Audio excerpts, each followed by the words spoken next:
बजे सुन रही हैं आप, लेकिन उसके बावजूद जो ड्यू प्रोसेस चला आ रहा है पिछले इतने लंबे वक्त से, 75 बरसों से, उसको आप कहते हैं कि संघियों की भर्ती हो रही है सारी कुलपतियों की नियुक्ति में, सारी यूनिवर्सिटीज में आरएसएस के लोग बैठा दिए गए।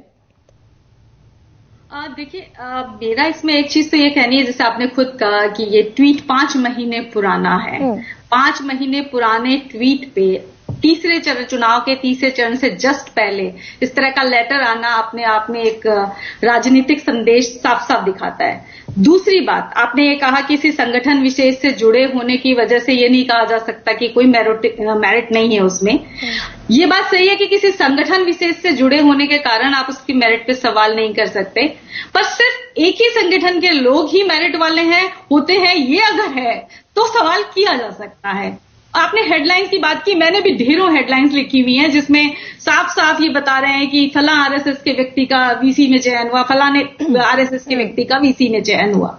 मेरा यहाँ पे ये कहना है सिर्फ कि आपका मेरिट, एकमात्र मेरिट ये नहीं होना चाहिए कि आप किसी विशेष विचारधारा से जुड़े हुए हैं, क्योंकि अगर आप यूनिवर्सिटी में है, विश्वविद्यालय में है, विश्वविद्यालयों का काम क्या होता है? सभी विचारधारा के लोगों को जगह देना, ताकि आपस में डायलॉग हो, डिस्कोर्स हो और नए विचारों का जन्म हो।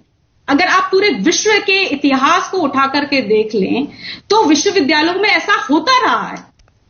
आप यूरोप की यूनिवर्सिटीज ले लीजिए, आप अमेरिका की यूनिवर्सिटीज ले लीजिए, कहीं की भी यूनिवर्सिटीज ले लीजिए। दूसरी बात जो आपने कही निदेशक साहब ने, ओम जी ने, कि 10 साल पहले जो प्रोफेसर बना होगा वही आज वीसी होगा, तो ये बात ये दिखाती है कि कांग्रेस ने किसी को इसलिए प्रोफेसर नहीं बनाया कि वो किसी विशेष विचारधारा से जुड़ा। लेकिन डॉक्टर चयनिका, लेकिन ऐसा हुआ। लेकिन डॉक्टर चयनिका, ये मुझे बता दीजिए, ये मुझे बताइए कि अगर आप वाकई चिंतित हैं देश के एजुकेशन सिस्टम को लेकर, तो आप एक आरटीआई लगाते, आप राइट टू इंफॉर्मेशन के तहत जानकारी निकलवाते कि क्या 10 सालों में ये सारी चीजें इसी के तहत आगे बढ़ी हैं? मेरिटोक्रेसी पीछे छूटी है क्या, या सिर्फ ट्विटर हैंडल पर, सोशल मीडिया पर कह देने भर से बात हो जाती है? बहुत सारे केसेस आपके कोर्ट के अंदर आज भी पेंडिंग है। बहुत सारे टीचर्स भी कोर्ट में गए हैं चीजों को लेकर के। ऐसा नहीं है कि लोग लड़ नहीं रहे हैं, लोग लड़ रहे हैं, वो लड़ाई आपको भले ही ना सुनाई दे रही हो।